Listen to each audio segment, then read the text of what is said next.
Bapak, saudara, jemaat yang terkasih dalam Tuhan Yesus Kristus, selamat hari Minggu buat kita semua. Saya senantiasa berdoa dan juga berharap bahwa Ibu Bapak, saudara, selalu ada dalam keadaan yang baik, keadaan yang sehat, tetap senantiasa bersukacita dan juga bersyukur dalam menjalani kehidupan. Hari ini bersama-sama kita akan kembali membaca dan merenungkan firman Tuhan di dalam ibadah hari Minggu di Minggu tanggal 12 Juli 2020 ini. Dan pembacaan Alkitab yang menjadi dasar bagi renungan kita pada hari ini diambil dari surat Rasul Paulus kepada jemaat di Korintus yang pertama. 1 Korintus pasal 1 ayat 1 sampai 9.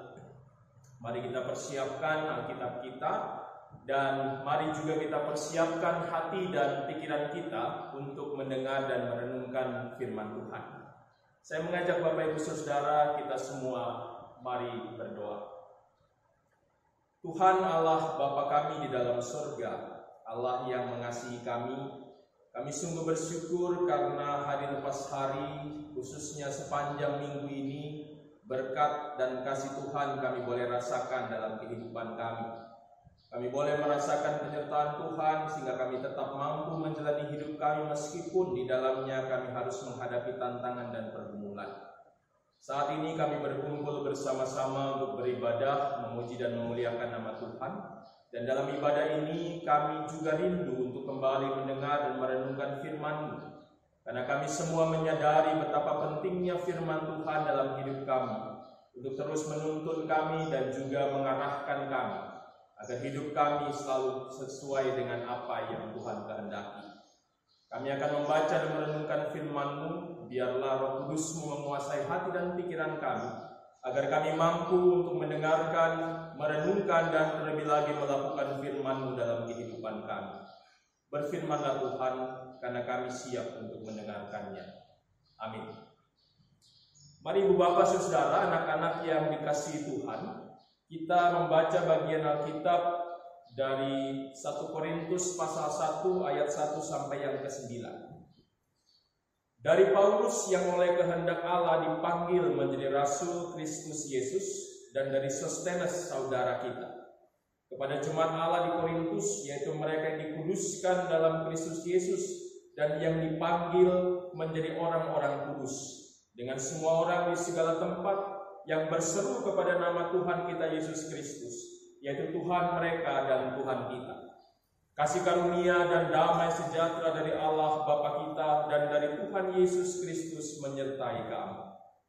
Aku senantiasa mengucap syukur kepada Allahku karena kamu, atas kasih karunia Allah yang dianugerahkannya kepada kamu dalam Kristus Yesus.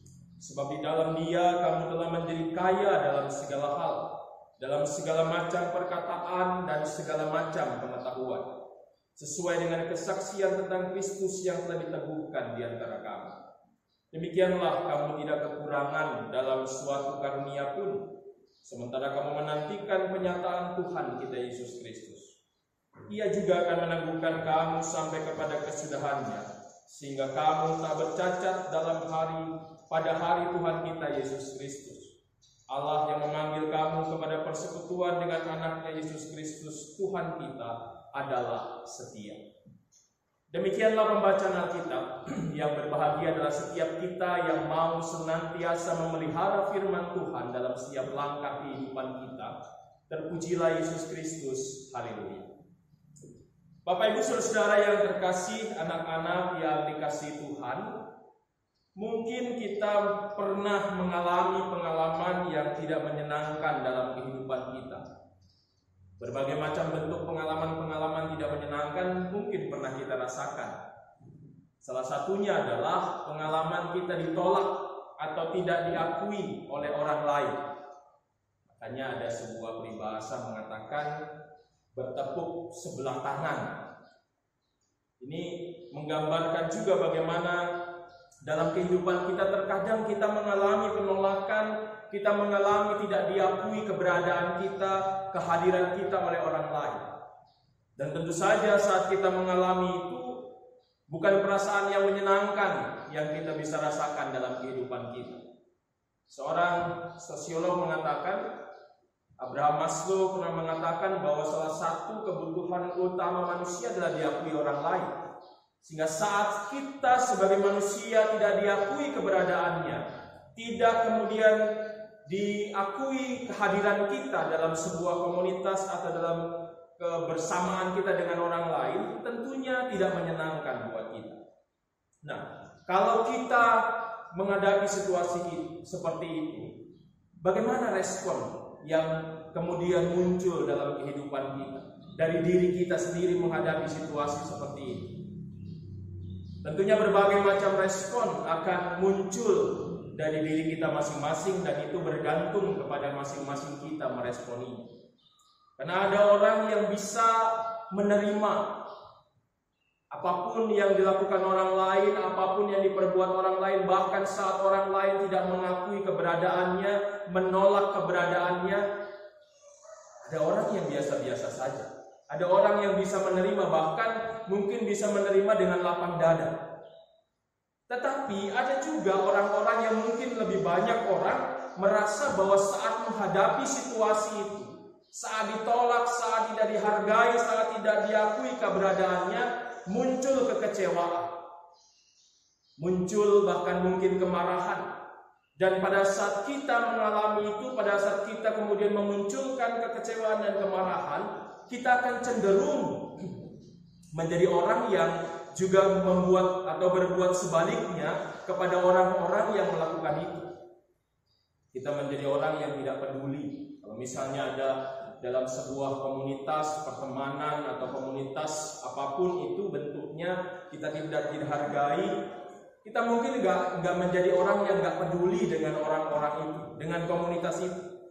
Bahkan terkadang ada orang yang lebih ekstrim lagi, kemudian bahkan berusaha membalas perlakuan itu. Kalau orang lain tidak mengakui saya pun bisa tidak mengakui orang lain. Mungkin itu yang kemudian muncul dalam diri kita masing-masing. Nah, Bapak Ibu Saudara, itulah gambaran kehidupan kita. Beragam orang menghadapi dan meresponi situasi itu. Nah, hari ini Bapak Ibu ada salah satu contoh gambaran seseorang yang juga mengalami situasi yang ditolak orang lain.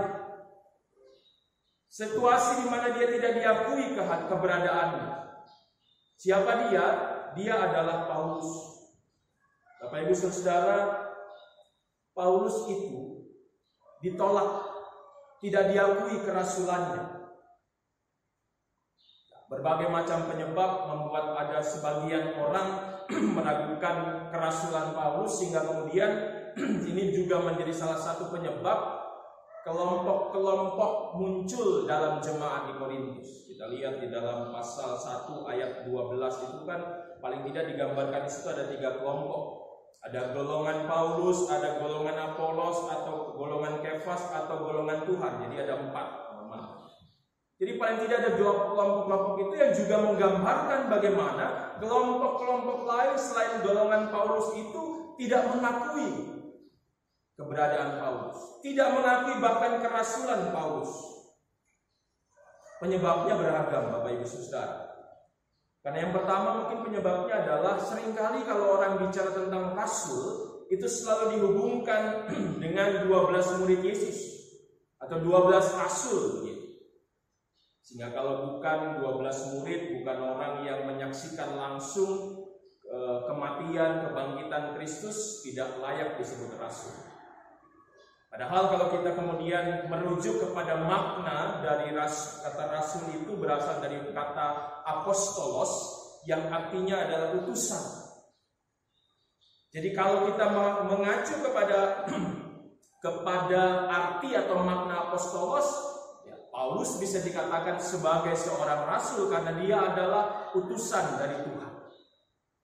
Yang kedua mungkin karena memang Paulus tidak mengalami atau tidak melalui sebuah tradisi yang biasanya diberlakukan kepada rasul-rasul, yaitu ada pentabisan di Yerusalem.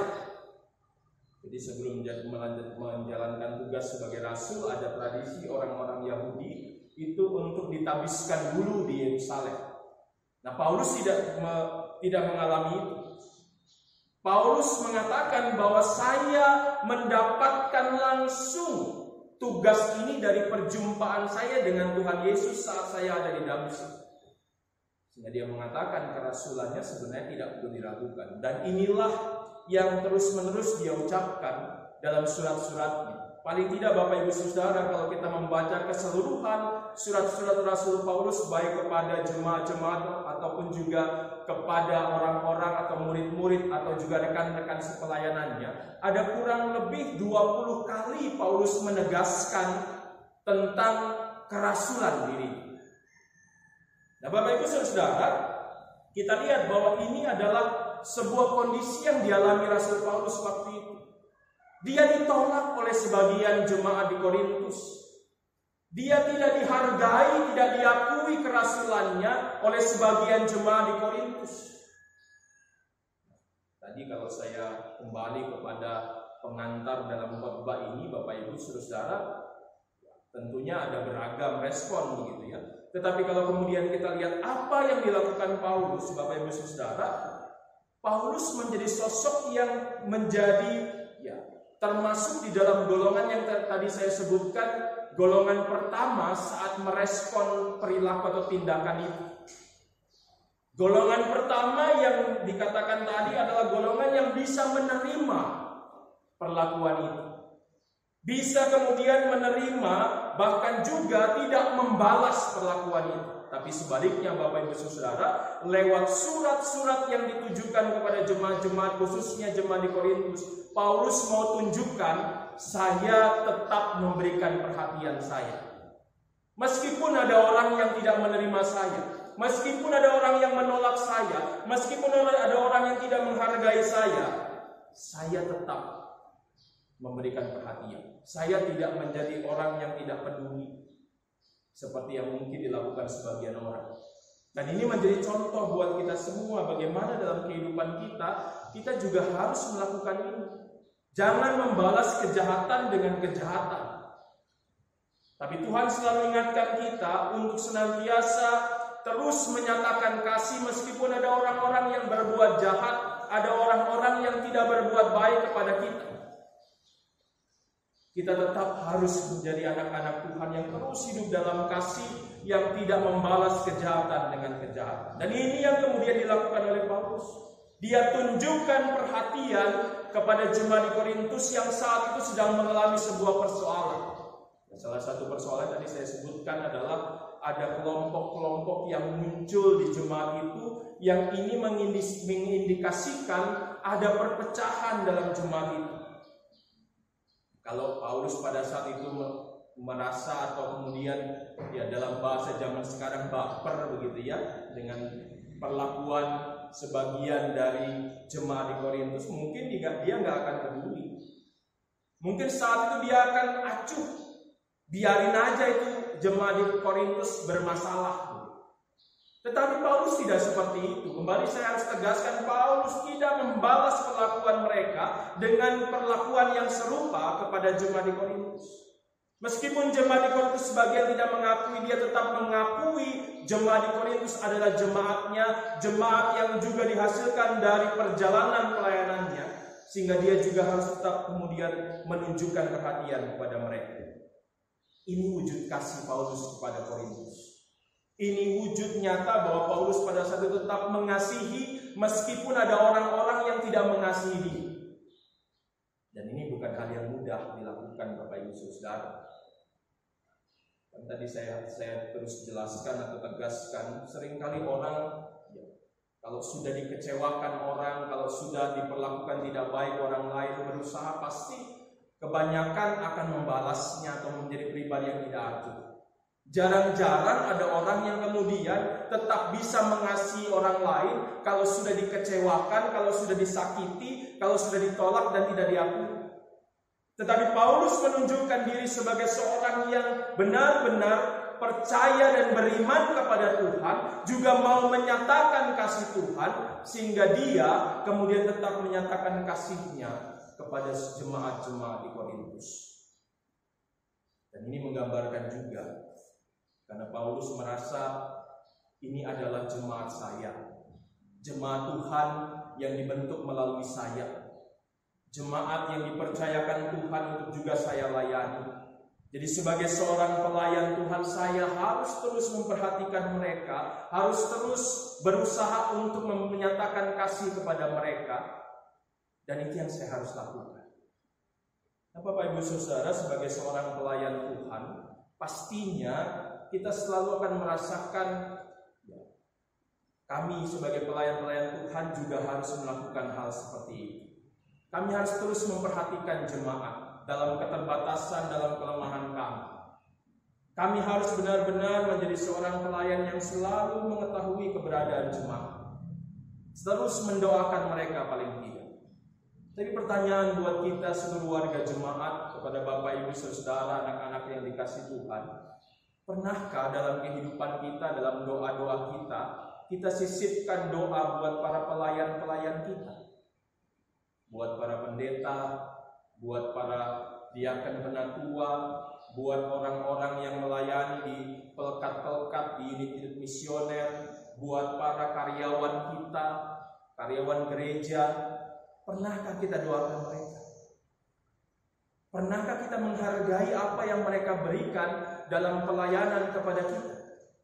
Atau jangan-jangan kita menjadi sosok yang selalu tidak mengakui keberadaan orang lain. Pelayan-pelayan kita bahkan kita tidak akui. Kita menjadi sosok yang mungkin hanya kerjanya kemudian mengkritik terus tanpa memberikan solusi.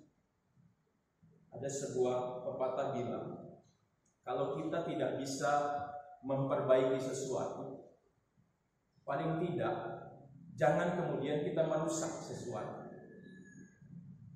Jadi kalau kita nggak bisa berbuat sesuatu, jangan kemudian malah sebaliknya kita menjadi sosok-sosok orang yang kemudian mencari segala macam cara untuk membenarkan diri kita.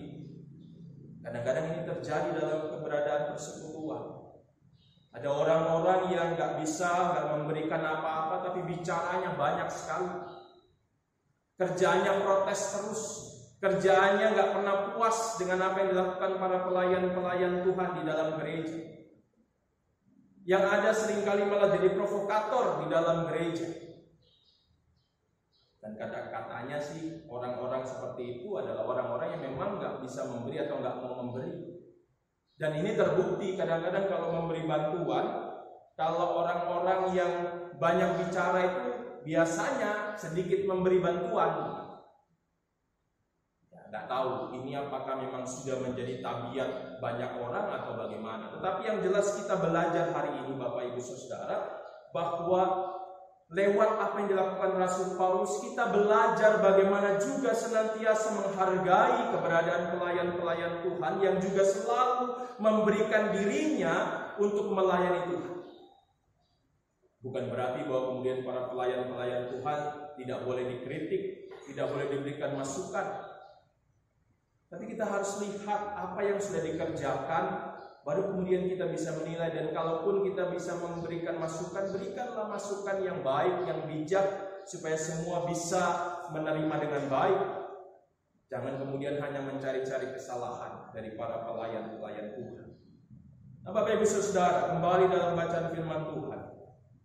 Dalam surat yang diberikan kepada jemaat di Korintus, khususnya bagian awal dari surat ini yang menjadi dasar bagi renungan kita hari ini, ada pesan-pesan yang juga diberikan Paulus kepada jemaat di Korintus dan juga kita semua. Yang pertama pesannya adalah, Bapak Ibu Saudara, kita semua bersama dengan jemaat di Korintus diingatkan untuk selalu bersyukur. Ini yang dikatakan dalam ayat yang keempat. Aku senantiasa mengucap syukur kepada Allah. Dan ini adalah sebuah pengantar yang kalau kita perhatikan ya banyak digunakan Paulus dalam surat-suratnya. Membuktikan dan mengajak setiap orang, setiap kita yang mendengar firman Tuhan hari ini juga untuk selalu bersyukur atas apa yang kita miliki dalam kehidupan kita. Apalagi dalam konteks jemaat di Korintus digambarkan di sini. Jemaat di Korintus itu adalah jemaat yang dikatakan kaya dalam segala hal, dalam perkataan dan pengetahuan. Dan ini juga dikaitkan dengan sebuah tradisi di mana kehidupan mereka saat itu yang juga dipengaruhi oleh budaya-budaya Yunani yang juga selalu mengutamakan perkataan dan pengetahuan. Paulus menegaskan bahwa perkataan dan pengetahuan yang kamu miliki itu adalah berasal dari Tuhan. Bukan berasal dari kekuatan kamu sendiri, bukan berdasarkan kemampuan kamu sendiri, tapi semua adalah semata-mata kasih karunia Tuhan. Jadi jemaat di Korintus diingatkan, kalian bisa kaya dalam segala hal, dalam perkataan dan pengetahuan, tidak kekurangan, dan juga memiliki persekutuan yang indah di dalam Tuhan. Itu semua karena anugerah dari Tuhan. Nah, ini juga pesan buat kita, apapun yang kita miliki saat ini, apapun yang kita bisa terima, bisa rasakan, bisa kerjakan dalam kehidupan kita, kita juga diingatkan lewat firman ini bahwa semuanya berasal dari Tuhan. Bukan berasal dari kekuatan kita, bukan berasal dari kemampuan kita, tapi semata-mata karena kasih karunia Tuhan. Jadi Bapak Ibu Saudara, kalau kemudian kita diingatkan semua adalah karena kasih karunia Tuhan, kalau kita mau renungkan, apakah adalah alasan kemudian kita bisa menyombongkan diri kita? Menyombongkan jabatan kita? Menyombongkan kekayaan kita? Menyombongkan apa yang kita bisa? Bisa berkata, bisa berpikir. Saya rasa tidak bisa atau tidak ada alasan buat kita menyombongkan diri kita. Karena semua yang kita terima, semua yang kita miliki, itu semata-mata karena kasih karunia Tuhan. Jadi artinya bahwa kita harus benar-benar kembali mempergunakan berkat anugerah karunia yang Tuhan berikan ini untuk juga melayani Tuhan. Bukan sebaliknya. Dengan apa yang kita mampu, mari kita bersama-sama membangun persekutuan yang Tuhan percayakan buat kita. Dengan apa yang kita mampu, apa yang kita bisa, apa yang kita punya, mari bersama-sama kita tidak menyalahgunakan itu semua, tidak menjadi pribadi-pribadi yang sombong dengan itu semua, tetapi tetap menjaga itu semua, memelihara itu dengan juga mengembangkannya dalam kehidupan sehari-hari. Jadi dimanapun kita berada, apapun kemampuan kita gunakan semua untuk memuliakan Tuhan. Bagaimana caranya? Kalau kita diberikan kepercayaan, kemampuan untuk bisa bekerja dengan segala posisi yang kita miliki, bekerjalah dengan yang baik, dengan terbaik, dengan berikan yang terbaik, bukan untuk manusia tetapi buat Tuhan yang memberikan karunia itu. Bekerjalah dengan jujur, bekerjalah dengan hati yang tulus, bekerjalah benar-benar untuk menunjukkan saya mau bersyukur kepada Tuhan atas apa yang Tuhan berikan. Jadi apapun yang kita lakukan buat Tuhan. Bukan hanya buat kepentingan kita, bukan hanya buat supaya kita dapat uang, dapat gaji, dapat penghormatan. Tapi karena kita mau bersyukur atas apa yang Tuhan berikan. Kalau Tuhan sudah memberikan yang terbaik, kita juga harus terus memberikan yang terbaik dalam kehidupan kita. Dimanapun kita berada. Dan dalam kehidupan itulah diingatkan oleh Rasul Paulus, apa yang kita punya, apa yang kita mampu itu jangan menjadikan kita sombong, jangan kita salah gunakan, tetapi benar-benar kita tetap selalu hidup di dalam Tuhan. Dan ini menjadi pesan yang selanjutnya yang dikatakan oleh Rasul Paulus kepada jemaat di Korintus. Hiduplah dalam kekudusan, hiduplah tidak bercacat di hadapan Tuhan sampai kembali Tuhan memanggil kamu. Ini menjadi penting karena memang kondisi konteks jemaat di Korintus saat itu ada dalam situasi yang tidak baik. Kota Korintus dikenal juga salah satunya dengan sebuah kuil penyembahan yang membuat mereka juga seringkali jatuh ke dalam dosa-dosa yang tidak disukai Tuhan. Dan ini yang diingatkan Rasul Paulus kepada mereka, jangan kamu kembali kepada hal itu. Tetaplah kamu yang sudah diberkati Tuhan, yang sudah dikuduskan Tuhan, yang sudah disucikan Tuhan ini, tetaplah hidup suci dan kudus di hadapan Tuhan. Tetaplah jaga imanmu itu. Jangan kalah dengan apapun godaan-godaan yang ada di sekitarmu. Tetaplah beriman teguh kepada Tuhan. Maka Tuhan juga akan senantiasa hadir untuk menyatakan dirinya dalam kehidupannya. Bapak Ibu Saudara, inilah firman Tuhan yang menjadi berkat buat kita pada hari ini. Melalui surat kepada jemaat di Korintus, kita juga belajar dalam kehidupan kita bagaimana untuk tetap hidup saling mengasihi satu dengan yang lain. Meskipun orang memperlakukan kita tidak baik, jangan membalas dengan tidak baik. Kita juga belajar untuk senantiasa bersyukur atas apapun yang Tuhan berikan, juga dengan kembali memberikan apa yang Tuhan berikan itu lewat kita, apapun yang kita kerjakan dengan mengerjakan yang terbaik. Dan yang terakhir, hiduplah di dalam Tuhan, di dalam kekudusan, dalam kesucian, sampai Tuhan kembali memanggil kita. Tuhan memberkati dan menguatkan kita semua. Amin. Mari kita berdoa, Bapak Ibu Saudara. Ya Yesus Tuhan kami bersyukur kepada-Mu saat ini, karena kami boleh kembali merasakan kehadiran Tuhan melalui firman-Mu. Firman yang mengingatkan kami untuk bisa menghadapi setiap langkah kehidupan kami dengan bijaksana, dengan hikmat dari Tuhan, sehingga kami bisa menjalani hidup senantiasa sesuai dengan kehendak Tuhan. Tuhan, kami mohon Engkau mampukan kami untuk menjalani hidup kami sesuai dengan firman-Mu ini, sehingga kami tidak menyia-nyiakan kehidupan yang Tuhan berikan, tapi kami tetap bersyukur atas apapun yang Tuhan berikan, dengan juga kembali memberikan yang terbaik kepada Tuhan lewat apapun yang kami lakukan dan kerjakan. Tuhan, tolonglah kami. Tuhan berkati setiap kami. Kami berserah diri kepada Tuhan, menyerahkan kehidupan kami seutuhnya kepada-Mu. Kami serahkan hidup kami ya Tuhan dalam pergumulan-pergumulan yang harus kami hadapi, dalam rencana-rencana kehidupan yang kami jalani. Tuhan berkati dalam setiap tugas dan tanggung jawab pekerjaan dan usaha kami. Tolonglah kami ya Tuhan, berkati kami, cukupkan kebutuhan-kebutuhan kami. Kami hanya berserah kepada-Mu karena kami percaya dan berharap kepada Tuhan. Karena kami selalu diingatkan pengharapan kepada-Mu tidak pernah akan mengecewakan kami. Tuhan berkati juga persekutuan yang kami miliki di tengah-tengah gereja Tuhan, bahkan juga gereja-gereja Tuhan yang ada dimanapun berada. Tuhan berkati.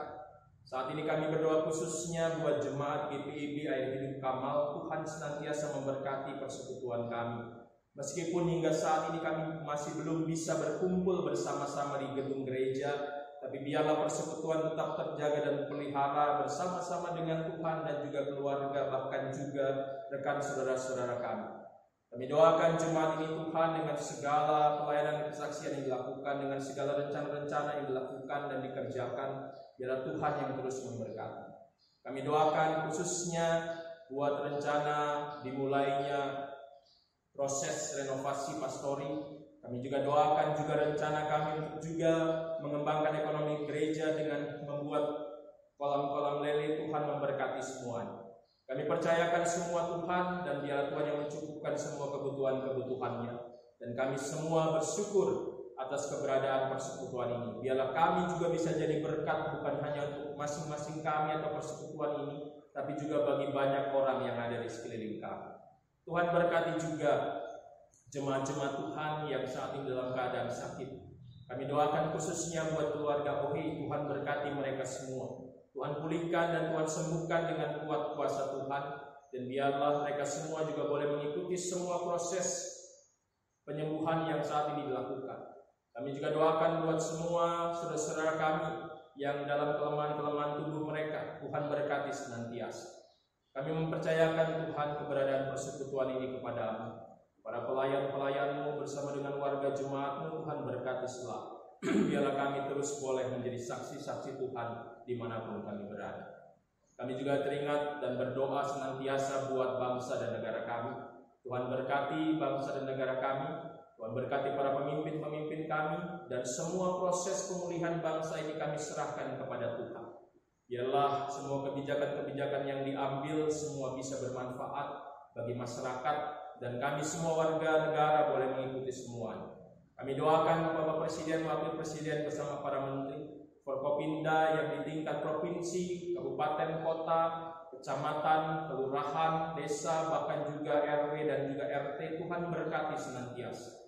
Kami mohon Tuhan berkati juga khususnya daerah tempat kami tinggal, Perumnas Kamal ini. Tuhan senantiasa menjaga, memberkati, melindungi keberadaan kami semua. dan biarlah kami bisa hidup bersama-sama bergandengan tangan, bersatu hati, untuk juga senantiasa boleh saling menghormati dan mengasihi satu dengan yang lain. Ya Bapa dalam surga, inilah doa kami kepada Tuhan. Kami berserah diri kepadamu, dan biarlah Tuhan yang senantiasa memberikan yang terbaik bagi kami. Ampuni setiap salah dan dosa kami Tuhan. Layakan kami untuk senantiasa menerima berkat dan anugerah Tuhan. Doa dan permohonan kami hanya ke dalam tangan kasih-Mu kami serahkan, dan dalam iman pengharapan kami berserah diri kepadamu pada saat ini. Di dalam nama Tuhan Yesus Kristus kami sudah berdoa. Amin. Bapak Ibu Saudara, selamat hari Minggu kembali saya ucapkan. Tetap sehat, tetap sukacita, tetap bersyukur, tetap bahagia, dan jangan lupa tetap di rumah untuk menjaga kesehatan kita dan juga menjaga kesehatan orang-orang yang ada di sekeliling kita. Tuhan memberkati kita semua. Sampai jumpa di kesempatan mendatang.